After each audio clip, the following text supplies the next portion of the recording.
bienvenue à ce ciné-genre consacré aux films d'horreur partie 2. Alors comme promis, je vous fais une partie 2 sur les films d'horreur pour explorer d'autres genres que je ne vous avais pas montré dans la première vidéo.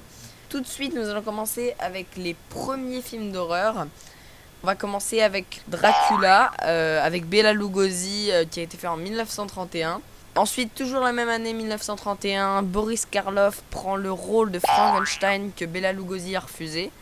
La réalisation est confiée à James Whale. Ces deux films seront les premiers films de monstres à voir le jour.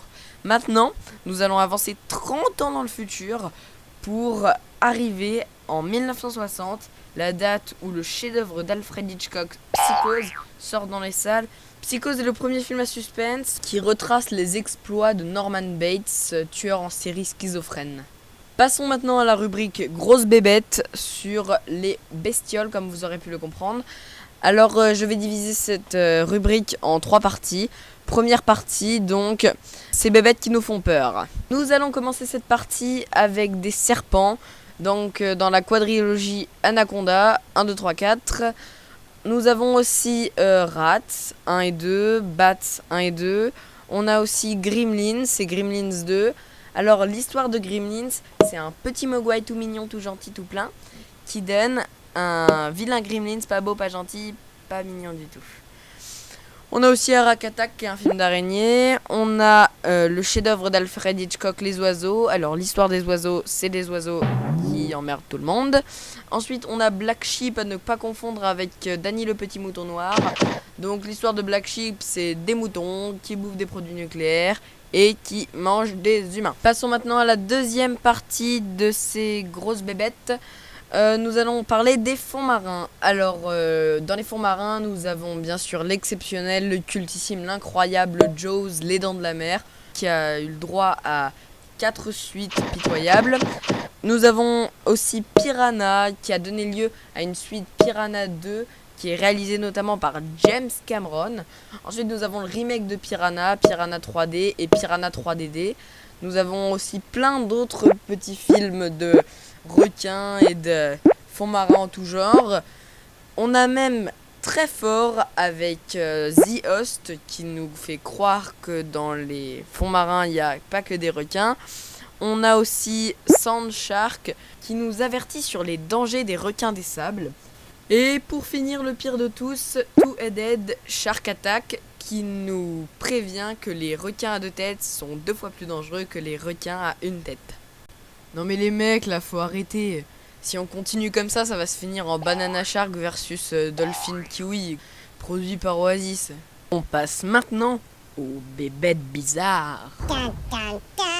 Alors dans les bébêtes bizarres, qu'est-ce qu'on a ? Bah on a l'incontournable, le génialissime La Mouche, suivi de The Thing, le Blob qui est une espèce de pâte à modeler qui tue tout le monde. On a aussi Alien de Ridley Scott, l'incontournable Alien, et ses suites réalisées par James Cameron et Jean-Pierre Jeunet. Pour finir, je vais vous citer un classique parmi les classiques. Je veux bien sûr parler de la créature du lagon noir, Creature of the Black Lagoon. Je vais maintenant parler du found footage. Alors le found footage, qu'est-ce que c'est ? C'est un film fait avec peu de moyens, un caméraman très très amateur, un scénario écrit sous la douche et des acteurs inconnus. Non, pas ces inconnus-là, un acteur inconnu. Voilà, c'est mieux. Donc comme ça vous dit peut-être rien, mais si je vous dis Paranormal Activity, le projet Blair Witch, Cloverfield, Rec, Cannibal Holocaust, épisode 50, Apollo 18, Chronique de Tchernobyl, Devil Inside, là vous avez tout de suite les nausées qui reviennent. Passons maintenant au film de vampires. Alors, je vous vois venir mesdemoiselles, mais non, ceci n'est pas un film d'horreur. Je dirais même pas que c'est un film. Pour moi, ça se rapproche plus des haricots en conserve. Autant vous le dire tout de suite, les films de vampires, c'est pas trop ma tasse de thé. Mais je vais essayer de faire un effort pour vous. Dans les films de vampires, très bien, on a Une nuit en enfer, qui n'est pas de Tarantino, mais de Robert Rodriguez, Tarantino étant le scénariste et l'acteur. On a aussi les 2 suites, Une nuit en enfer 2 et Une nuit en enfer 3, qui sont des films très mauvais. Ensuite, on a Vampire, vous avez dit Vampire, un film des années 80 qui est vraiment sympa. Il a aussi une suite que je n'ai pas vue qui est introuvable en DVD. Et son remake, Fright Night, qui était pas si mauvais que ça. On a Morse et son remake Laisse-moi entrer. On a 30 jours de nuit et Underworld. Autant vous dire que ces deux-là, ils sont pas terribles. Underworld, c'est vite fait quand même. Tu torches ça, tu prends des loups-garous, des vampires, t'appelles les loups-garous des licans pour faire plus scientifique. Et ensuite, tu balances le film à la production.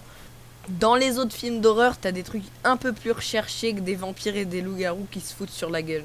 En fait, on pourrait même dire que Twilight, c'est du gros plagiat d'Underworld. Tu copies de la merde pour faire de la merde. Personnellement, je pense que Underworld, c'est un petit peu mieux que Twilight, parce que faire pire que Twilight, faut vraiment le vouloir. Mais dans Underworld, on arrive quand même à voir ça.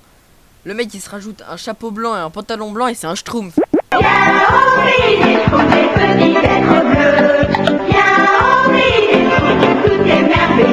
Parlons maintenant de parodies de films d'horreur.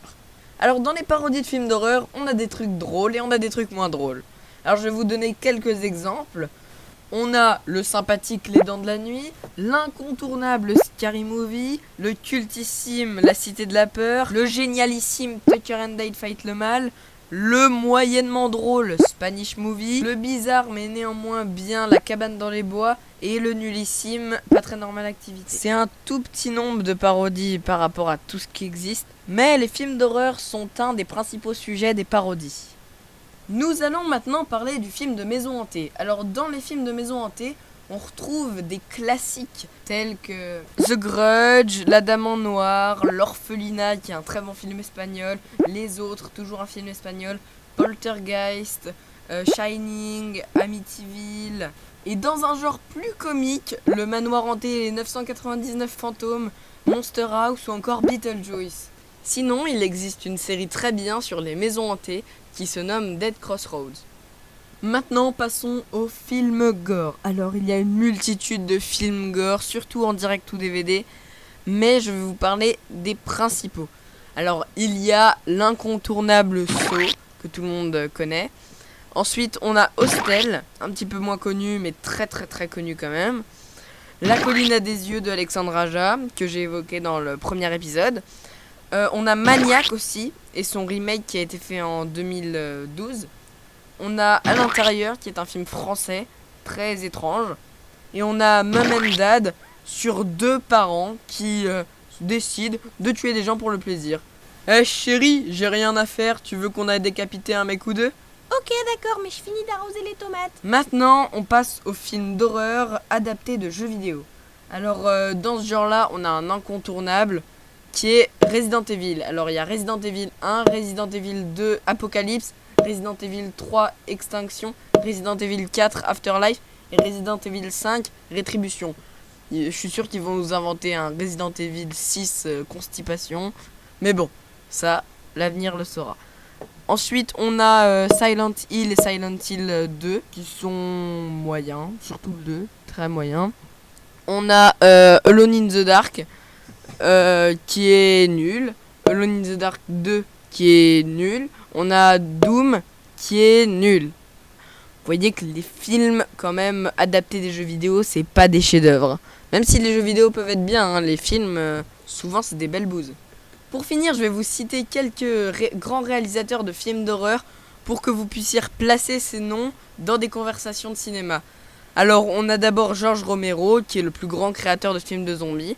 On a Wes Craven, qui a réalisé les premiers La colline à des yeux, Scream, Cursed, plein de films ultra connus. Il a réalisé notamment le premier Freddy et le dernier Freddy.